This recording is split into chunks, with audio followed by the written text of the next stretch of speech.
Hi, you guys. Welcome back to Calling the Shots. I am Kiki. And I'm Kira. And we're your hosts, as always. Yep. So excited to be with you. So excited to be with you. On this beautiful May day. I was laughing. I just have to bring this up because, so we recorded last week on Tuesday.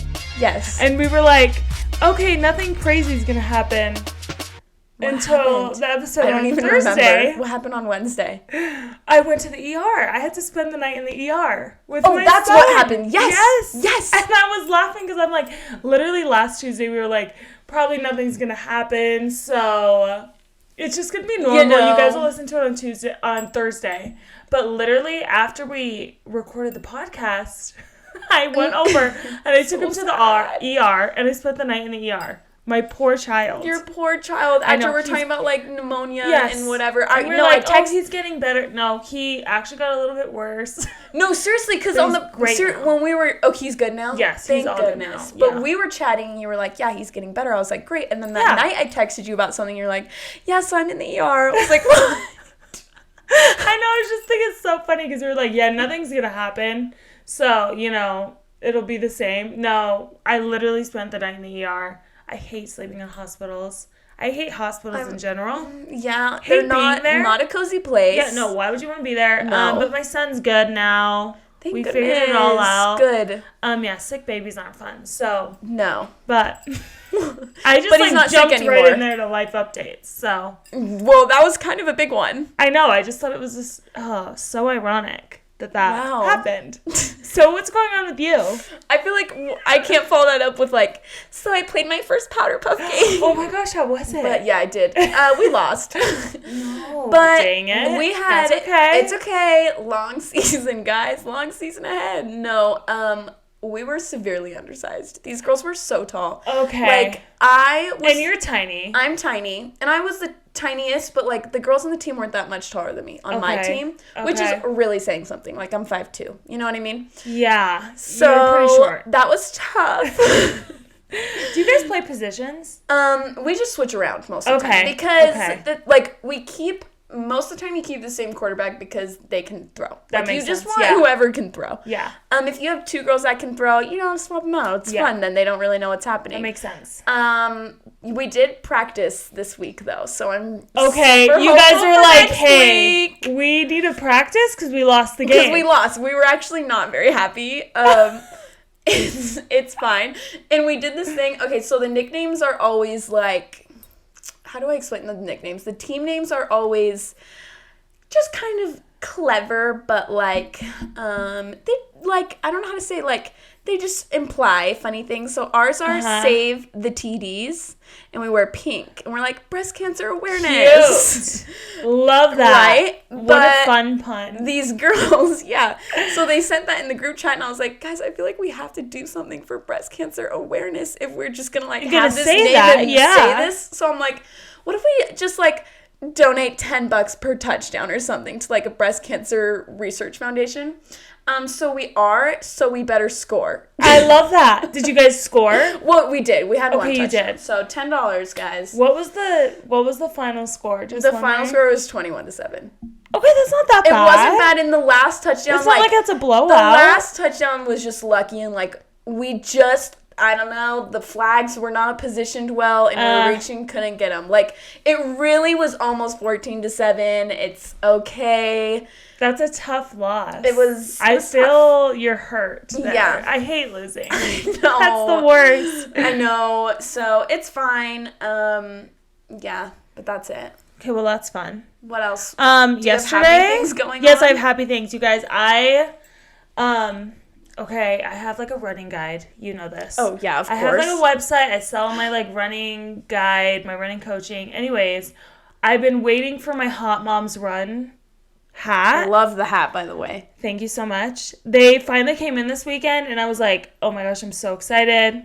I put them on the website yesterday, and yeah, they sold out. They were gone. I feel like you posted 1 second, like, hey, get a hat if you want one, and the next second it was like... It was gone, yeah. All the hats are gone. I did not think they would go that fast, but... They were adorable. Restocked. Thank you. I love them so much. Hot Moms Run hat. Because I like to run in hats, because I don't like... the sun all up on my face. That's smart. Protect the skin. Yeah, skin protection. Absolutely. So my hats sold out. So that's like happiest news for me that they sold out and actually people like them. Yeah. I feel like it's hard to like put things out there when you're like, I don't even know if people are gonna like it. It is. It's like, is it worth it? Is it? Yeah. And sometimes it feels like it's just like intimidating. Like, what if no one buys it? And at the end of the day, if nobody buys it, like whatever. It's like, who cares? But you want people. But you want people to. That's why you put it out there. Yeah. But that's why it's just good to do things. Yeah. So that was exciting that they sold out, and I'm getting them restocked, and yeah. I'm also going to run another marathon. I know. I wasn't going to do it. So yeah, I'm going to run the St. George Marathon. Ooh, St. George. When? Yes, October 7th. Okay, so it won't be like insanely hot there. No. That's good. But I don't know what got into me. I said I wasn't going to do another marathon like for a while. You can't help it. One of my friends was like, I told any of my friends, if you want to do a marathon, I will run a marathon with you. And one of them was like, I'm going to do it. And I was like, okay, fine. I guess we're doing it. No, we're doing it. So I'm doing the St. George Marathon. If anybody wants to do it, you should consider it. It's like sometime I am going to run and I'll be like, Kira, I did like 3 miles today. No, you have to run a marathon, I feel like, before you die. Yeah. Just for like... I know you feel like that. That's my husband. He's like, why would I ever want to do that? I'm like, I don't know. Just to like... No, like I would be proud of myself, for sure. It's hard. It's actually so hard. That seems so difficult. It's really difficult. It's the training. That's what I should have done when I was unemployed, honestly. Because I'm like, my schedule's so weird right now, and I feel like that's what blows my mind. I'm like, dang, like, you just have to be so committed to it. Like, that's why you have a whole guide to help you through it. You cannot skip runs. Yeah. Like, I do not skip runs, like, ever. Unless they're really short.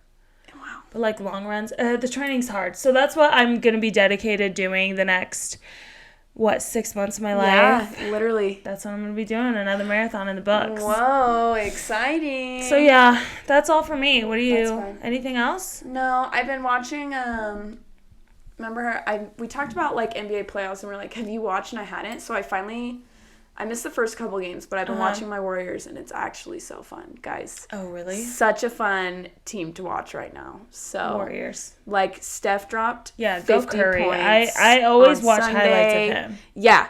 Honestly, just watch the highlights. Like, he's the best. It's impossible not to love him. I mean, people do hate him, but, like, they don't actually hate him. Did you see him? This is random. Did you see him and Aisha on Red Table Talk? No. I'm not going to say the clip because it's kind of explicit, but... I knew it was going to be something scary. No, in a good way. Oh, like, really? I'm blushing. Like, I was blushing when I saw it. I can't say it now. Okay, you're just gonna have to send it to me. Maybe I'll put it on the story. Yeah. It's fine. They're married. They were just talking about sex, but... It was actually they're married so guys. Cute. It's fun. No. They were actually so cute. I just love them. They're actually so cute, and we want them to be happy in every aspect of the relationship, and as they should be. So. Yeah, no, I love them. Okay, so some fun stuff happened in sports this week. First and foremost, the draft. The NFL draft. Which I didn't actually watch any of it. Did you watch any of it? I never watch it, but I always watch the highlights. That's the thing. It's really not fun to watch. Yeah, no. I watched it before, just like in the background, or I think I went and grabbed food somewhere and it was on, and I was like, oh, cool. But like, for the most part, you want the highlights. Yes, yeah. So, highlight, and I love it in the background if you're like doing something else. But I love watching the draft. Yeah. I just think it's so cool. These like college age kids and they're watching their dreams come true. Yeah, it just like makes me cry. There was like I forget who this was. There's just like someone got drafted and he's like, Mom, you never have to work again. Just like things like that. No, that's literally my favorite thing is when the parents cry or like the siblings cry. Yeah, the grandparents. It's just so cute. So be ready because we're coming at you with some heartwarming, some really fun stories. There's two stories. And that just make my heart make my heart burst. Okay, so the first one is so childhood best friends, CJ Stroud. Sorry, why is that a tongue twister? You know, it's funny because CJ Stroud. It does sound. Why is that hard for me to say? Say it out loud, guys. You'll understand. Yeah. Anyways, keep going. So him and Bryce Young, they were drafted number 1 and number 2 in the draft, which That's huge. That's huge. Like, to be drafted like that. And they were childhood best friends. Yeah. They met in middle school. And so we will post the TikTok to our story, but like, there's just like these videos of them together. And yes, it's like back in the day, they're like 14 years old, 13. And they're just together, hanging out, playing football. And so it's just fun because to accomplish something of that caliber is, like, amazing. To do it with your best friend, like, coming right after you, right before you. That is 1 in a trillion, I feel like. Yeah. So Bryce Young was drafted first. He's from Alabama. And then CJ is from Ohio State. Yeah. So congrats to them. Y'all better be besties for life. I know. And when you guys see the video of them, you'll be like, oh, so you are besties for life. Bryce's reaction when CJ got drafted. That's what I loved. It was the most heartwarming. Like, he was more excited for his best friend than himself. I was like, wow, my heart. You take this moment where you're already on cloud 9, and then you bring your best friend to it. Like, you must just be bursting with excitement. Seriously. It's so cute. Those two. Like, I'm sure they talked about it back in the day. Oh, absolutely. And they thought, well, but here's the thing. Even happen. Talking about that, like, it's like, oh, when we're in the NFL, you're not like, oh, when we go 1 and 2 in the draft. No, seriously. You know? They just became instant millionaires. Yeah. I just think that's so cool. So, here for that. Yes. And then this next one is so heartwarming. So this NFL scout, he got to draft his son. Okay. Yes. So his name is Deuce Vaughn of Kansas State. He gets drafted to the Cowboys, where his dad is an NFL scout. He scouts out players that he thinks are good enough to join his team. And he makes the phone call himself. It's so cute. So like, how the drafting process goes is, like, the teams sit in their little room. Yeah. And they discuss, like, okay, who should we take next? They've got, like, the general manager. They got the coach. They have NFL scouts. There's, other like, coaches. 20 people in the room. So many people. And basically, like, you have a plan of, like, okay, these are guys we want, but then other guys are getting taken, and you're trying to figure it out. It's really interesting. Have you ever seen Draft Day? Yes. Yeah. I love that one. I know. So really good one. If you're curious what it's like and you want to watch in, like, very entertaining way, watch Draft Day. It's a good movie. Watch it. So they're sitting in the room. And then I think it's the GM. GM is like, says they're gonna draft the NFL scout's son, and the dad just starts immediately crying. Yeah, and it was the most sweet. Well, it was so cute because you hear them on the phone together, and he's like, "Hey, son, how do you feel about coming to work with me on Tuesday?" And he's crying. And then I'm sitting there like, "Am I about to be crying?" No, I honestly got a little bit teary-eyed, just because I can imagine that this father and son, they've been talking about that for years, and you had to, like, and they thought that was like a maybe not even an achievable goal. Because what are the odds that works out? And like, you're like, you can have a son that's great at football but not be great enough to be scouted by you, so that's just all around so amazing. And I just want them both to succeed. I know. I just want him to play so well, and his dad would be like, yeah, that's my son. And I scouted him. It was so cute. So heartwarming. We'll post both of those videos on the story as well, so you guys can watch them. Get the full effect. Ugh. Okay, so another thing that happened, was it 2 days ago now? 2 days ago, Met Gala. And the athletes were there. They were shining. They were. Some of them were shining, okay? I didn't love all of them. I didn't either. Some that were there, notable ones. Russell Westbrook. That's another one I can't say. Russell Westbrook. Oh my gosh, no, I can't say it. Kira, don't be Russell Westbrook. Okay. Russell Westbrook. He is a style icon, like, it is. We've talked about it before, and so I just felt like the Met Gala is a place for him to shine, and I did like his look. I did too. Looked good. It was so on theme. The theme was, like, the Karl Lagerfeld guy, but he designs for, like, Chanel and just very, like, classic designer. Classic, black and white. He had, like, so good. He had a cool jacket on. He had, like, this, like, diamond type chain thing, and like these flats. Like, he looked so good, and it just, for me, it works for him because it's him. Anybody else wearing that, I'd be like, what are you wearing? But I'm like, no, he is. Yeah, no, he gets it fits. Yeah, it looks good. I liked him. Yeah. Also there, Brittany Griner, Patrick Mahomes. Okay, let's talk about Patrick Mahomes real quick. What was she wearing? She went to Macy's for prom is what she was wearing. No, that was the worst dress I've ever seen in my life. No, it was bad. No, who approved that? I don't know. Guys, it was absolutely hideous. I just feel like if you have that much money and, like, you're being invited to the Met Gala, you should have, like, the best dress. We're talking about Patrick Mahomes' Sorry, we're talking about Brittany Mahomes. So yeah, we're talking about Brittany. Patrick and Brittany were just, like, the most vanilla thing I've ever seen. It like, just wasn't... They're not getting invited back. Yeah, Anna Wintour definitely saw them and was like, you're not coming back. I'm surprised she approved dress that, honestly. It looked like it was $50 from, like, Dillard's. No, that's seriously. It was awful. It was like we're going to junior prom. No, seriously. If I got invited to the Met Gala, I'm going all out. I'm spending all my money. And his was just boring. His was like they looked boring. Awful. They looked awful. They're not getting invited back. It wasn't it. No. Another one. Serena Williams. Okay, so Serena Williams, this is, guys, I know you can't, like, see the outfits we're talking about. You don't have to see this because Serena Williams went to the Met Gala and announced she is pregnant with her second child. So cute. She looked so good, She looked good. It was cool because it's, like, one of those things where, like, she had, like, this black dress on, so from the front, it's like, oh, she's normal. And then it's like, boom, she's carrying a child. She looks perfect. She does motherhood so well. She does. And I'm just so excited for her to have another baby. I know.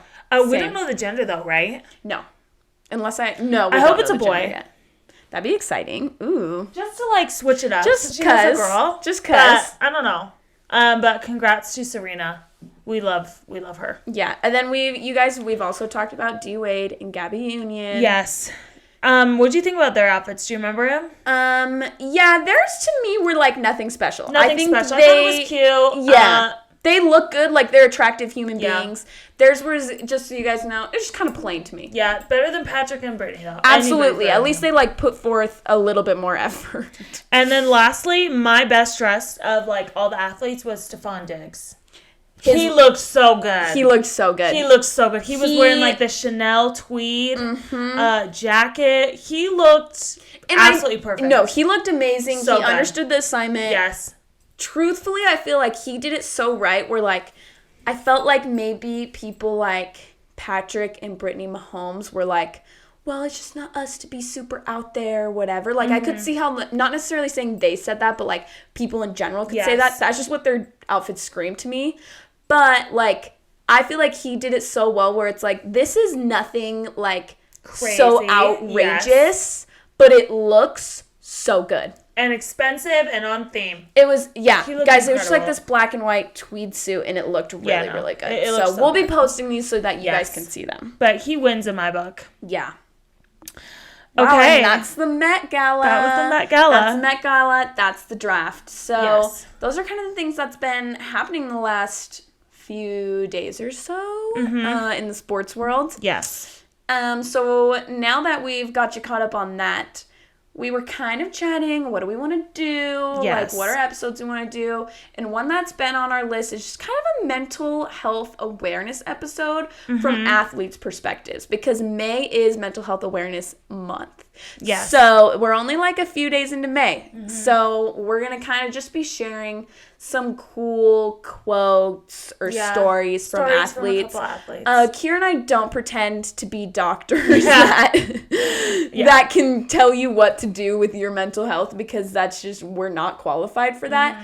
But you know what? We talk about sports and things that are, like, relevant in our personal lives, and this just falls under that category. Yes. And like I said, I think the athletes, like, what they've said in their experiences really speak to mental health really well. Totally. And I think it's important to talk about sports and mental health, because I do think they go hand in hand. Like, athletes are put under, from a very young age, put under so much pressure. A lot of pressure. Not only, like, physically, which obviously they have to physically perform, but all of that pressure is all mental. Yeah. And so there's so many athletes that have spoken out on their anxiety or depression or things that have come from how much pressure they feel in their sport. So we're just going to highlight some cool quotes from some athletes and because it has become more common to talk about. Yeah. Which, like, I personally think is great. Like, I think before it was, like, a stigma or, like, you couldn't say that. And a lot of athletes talk about it. And that's why they're, like, trying to be on the forefront of making sure that people know that you can talk about it. Because while they have, like, a enormous amount of pressure and it feels like quite literally the world on their shoulders sometimes, we all relate to that in a, like, certain aspect. So hopefully, you hear something and it resonates with you too. Totally. So I want to go back to, I'm just going to start and talk about, since we just talked about Serena Williams. We love talking about her. We love talking about her. She's been in this, like, professional sports industry for so long. I think I read it's been, like, it's, like, one of the longest. Yeah. Especially for, so in tennis and for women in general, it's kind of rare you're in the to, like, stay in highlight peak form for so long, especially when you're, like, having children. Yes. She's literally pregnant again. Yes, like, she's in her literal 40s. And I guess, and I know she's, like, she's not playing anymore right now, and obviously she's pregnant too, so... but, like, even still, she's like spotlight. Still in the you know spotlight. What I mean? Like, she's still going to the Met Gala. Yeah, she's still going to the Met Gala. And you look at her and you're like, she's in great shape. She takes care of herself. And she has been, like, the star for so long. Like, that's who she is. Totally. And I wanted to share this quote that she said. She did an interview with Selena Gomez, actually. Okay. Which is so Selena cool Gomez. About mental health. Because Selena Gomez has actually spoken out about that as well. She has a really good song about it, My Mind and Me. Go listen. Oh, I didn't even know It's really good. Oh, maybe I should listen to that. Okay, so Serena Williams, she says that she mentally just has to shut down. And that's what she calls it. So she says, I did this years ago before mental health was even a topic among everybody's minds. It was more just like, all right, I'm shutting myself down today, just subconsciously. It was something I've always done. So now that I know that it's important to put yourself first, especially mentally, I always have shut down moments. I have serious boundaries, and I don't let anyone cross those boundaries. And I just think that's so cool. And I was like, oh, maybe I need to just shut down every once in a while. And I love that she's been doing it for, like, since before it was talked about. Is she just kind of learned it sounds like she just learned what worked for her. And that's what she did. And I think that's really cool. I think it's really cool. Wow, I should try. No, I really like it. And she also says, I really don't, and this is her, like, within the past, like, years, ever since she became a mom, she's really tried to put more focus on her mental health, which I'm going to talk about later as well, and moms and mental health. But she says, I really don't do anything for myself. I'm terrible at that. And I've said it repeatedly. I'm working on it, but more or less, at least prioritizing what I need to do. Wow. So I think we should just end it on that with her. Kira's like, I know we came with 4 total, but that's all we need. No, really. No, that's actually really cool. I really like how she said that. And I think that's really cool advice, that just prioritize what you need and have your shutdown moments. Yeah. Say, you know what, it's too much today. I need an hour. Yeah. And I don't want anybody to speak to me, talk to me, or do anything. Yeah. And just be able to regroup, whether that's alone or with others. Yeah. And being aware that people need that time. Totally. And that's great. Yeah.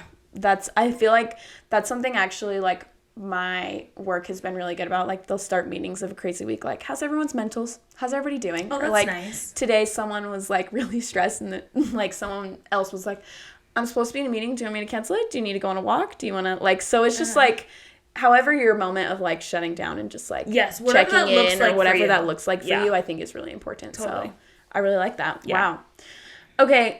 We'd mentioned before a little bit about Simone Biles in this, just because if you guys remember the most recent Olympics, it was a huge deal that she dropped out of the Olympics. And it was a controversy. And I will be honest, I feel like they didn't cover it very well at first. Like, I feel like it was almost like they didn't really even know what to say with it. It was like, Simone Biles isn't competing in the all-around, and everyone was just like, I'm so confused. Yeah. Like, what's going on? What is going on with her? And so, basically what happened is, gymnastics is a very mental sport. Like, for starters, that's just something, like, you're putting your life on the line because these skills you're doing are insanely hard. And, like, you think about being on a 4-inch beam and doing some of the skills that these women are doing, and it's dangerous. So it's just like already a mental game to get yourself to be able to like work up to that point and doing skills that difficult, let alone just like everything else that already comes with sports, like the long hours and the pressure. And so she went into the Olympics and just had like kind of expressed that she felt like she had the world on her shoulders, which like makes sense because she really was just like, the whole world knew she was the best. The whole country was like, Simone's gonna get gold for us. Like, that's really kind of just how she went to the Olympics. And she was like warming up, doing one of her really harder skills, and she said she experienced what's called the twisties.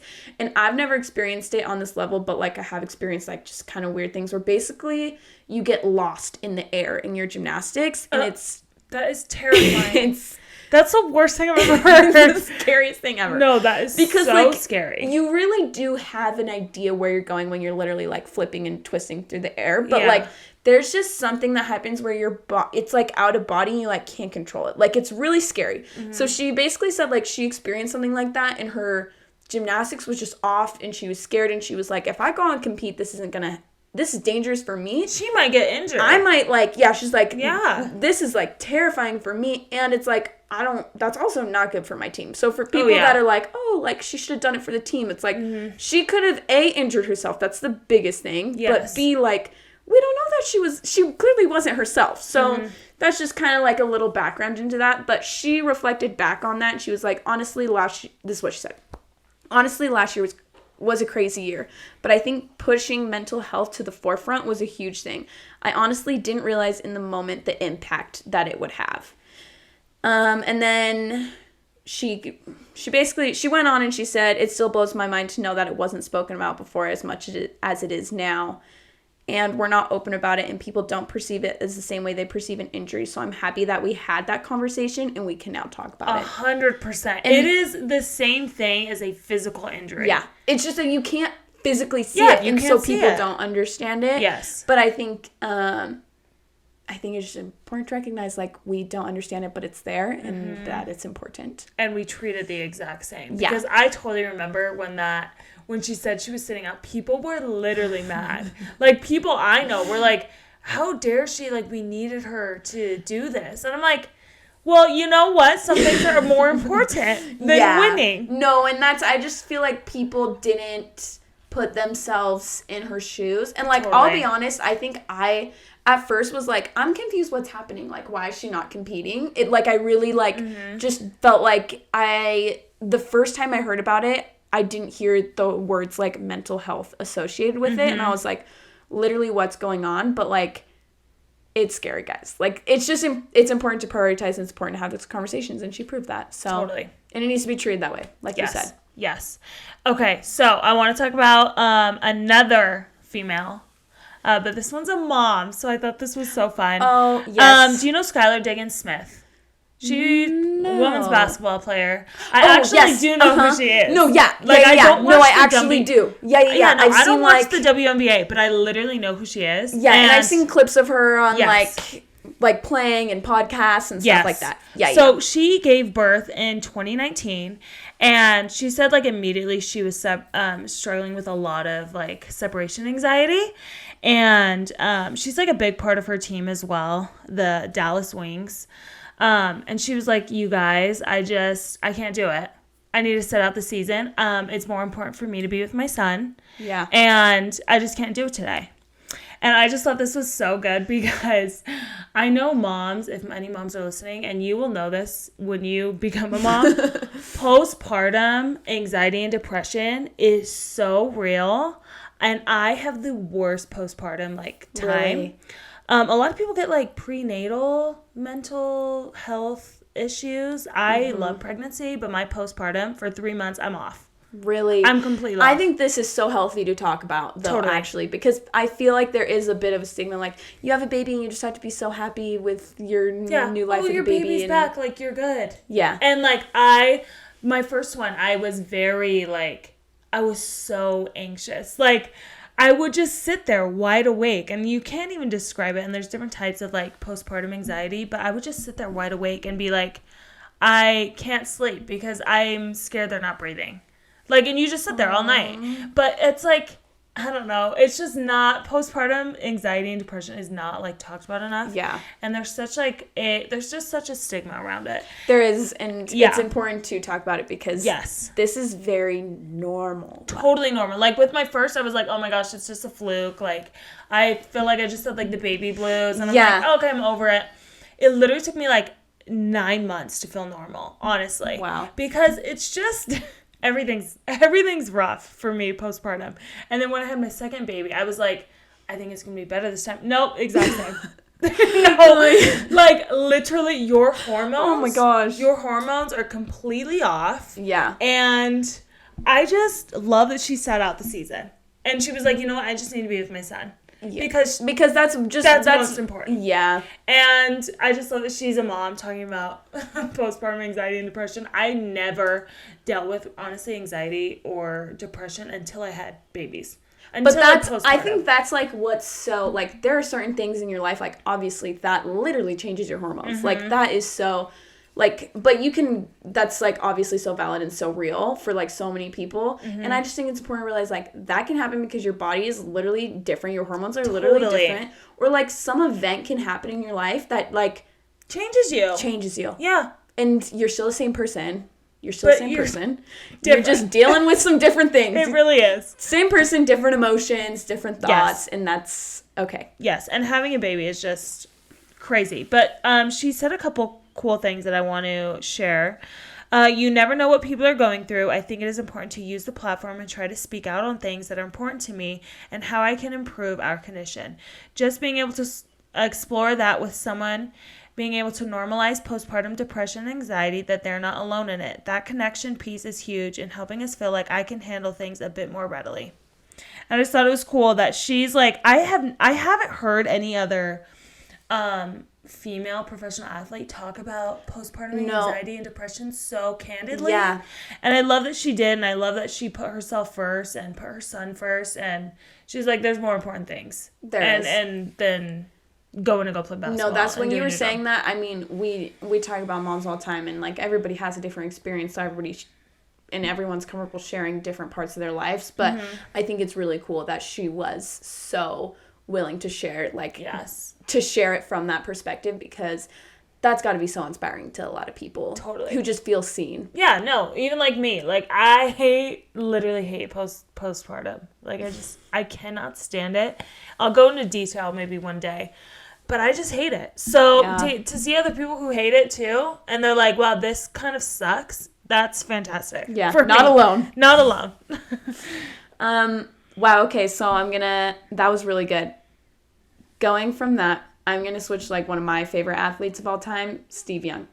Former BYU quarterback, former 49ers quarterback, Super Bowl winner. He's a Hall of Famer. He's so good. Amazing. And because I'm obsessed with him, I read his book, like, years ago, and nobody had told me about it beforehand. I had no idea that he would talk about, like, just some of the mental things he went through. So he was diagnosed with separation anxiety when he was in his, like, 30s. But he had it, like, as a child, and he had no idea because... Sad. Yeah, because, like, you gotta remember, like, Steve Young was in college in, like, the early 80s, so it's just, like, wasn't talked about. And, like, in fact, the first time someone said, like, separation anxiety to him, like, he didn't even know what that meant. Like, he was like, what is that? So he kind of just, like... his whole childhood, even into, like, his adulthood, like, just dealt with that. Like, his mom would have to go to class with him, and she would just call herself, like, oh, I'm just, like, the class mom, like, because she, like, didn't want to embarrass him, like, but he, like, would not leave her side. He would never do sleepovers, like, even, like, he didn't serve, like, a mission for the church for 2 years because he was like, I can't be away from my family. When he finally went to BYU, he was, like, ready to go back, but, like, he stayed with a family friend, like, pretty much the whole time. Like, he didn't live in a dorm because he was like, I can't be away from them. That's crazy. Yeah. I didn't know that at all. He had no idea, like, what it was. And, like, even just along with that, like, he had anxiety in general. Like, he would throw up before, like, almost every game. He would just, like, go in the trash can and barf. Sad. And his teammates are like, yep, it's going to be a good game. Steve's nervous, so it's going to be good. Like, he, like, had like, he just genuinely had no idea what it was. And there was a point where he was in his 30s and, like, he's just, like, feeling the weight of the world on his shoulders. Mm-hmm. And he's like, I, like, am not sleeping. I'm, can look at my other teammates and I know I'm in, like, a different mental state than them.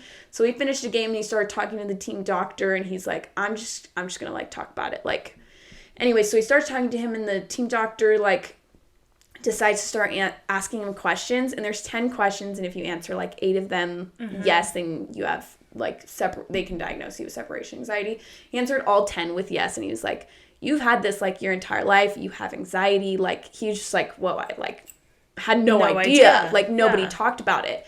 And he like has said before too, it is like a physical injury. It's just that people can't see. Yeah. And so often the mentality is like, just power through. Just power through. And he's like, I'm an NFL quarterback. Like, that's what I've been, like, that's what you do, right? Like, you're strong if you keep going and you just power through. He's like, but you have to actually, like, take care of yourself and make sure, like, everything's good. And it's almost stronger and harder to be like, I actually need to step back. Yes. That's almost harder. Like, I know even, like, Simone Biles, I know that probably was just like hurt her to be like, I really just I have to stop. To me that is like, that's what you should do. Yes. And this is what Steve said about that I really love. He says, I really do look at it as simply as being lost in the woods when a park ranger comes by. Would you feel ashamed to ask him for directions? No, you'd be an idiot not to ask him for directions. I want the same kind of experience for everyone as we make this less shameful. It would be foolish to not seek help for mental health. And I think that's so accurate. If you know something's off with you, it's like, you should just, like, yes. It sounds simple, like, get help, but, like, that's why that comparison is so good, because if you felt lost physically, you'd be like, where do I go? If you're feeling lost mentally, like, same exact thing. And it doesn't have to be shameful. It shouldn't be. Like, it really is, like, good for you for being able to figure out that that's what you need. Just like when you, like, recover from a physical injury, it's like, oh my gosh, good for you. Yeah. Like, that's awesome. So, yeah, I think we should end it there. I think so. If there's nothing wrong with, like, seeking help and figuring out what you need to do, figuring out what works for you. Yeah. And going from there. So. I agree. I think these athletes are great examples of that. I'm glad we kind of just were able to share some of their experiences. Yeah. And if you have any experiences or, like, athlete experiences that have helped you, share them with us, because we love hearing them. Totally. And we'll be sharing all the other fun things with you guys. We'll share some of the Met Gala outfits, some of the cool videos we highlighted today. No, we'll put it on the story. We'll put it on the story. Sure. Actually, though, while we're on the topic of mental health, that's kind of with our shout-out, right? Yes, our shout-out. And I found this shout-out, like, this girl, when I was, like, researching for this episode. Yeah. And then I know you definitely haven't heard of her, but her name is Amanda Gomez, and she started the first ever student-athlete mental health club at the Catholic University of America this month. Oh my gosh. Yeah, she did it this month. This is so recent. Mental health awareness. She plays on her college's softball team. And she said this, and I thought it was cool. It's a common thing in athletics to roll over mental health and just say, tough it out. And so that's what we're trying to stop. It's okay to talk about it when you're suffering.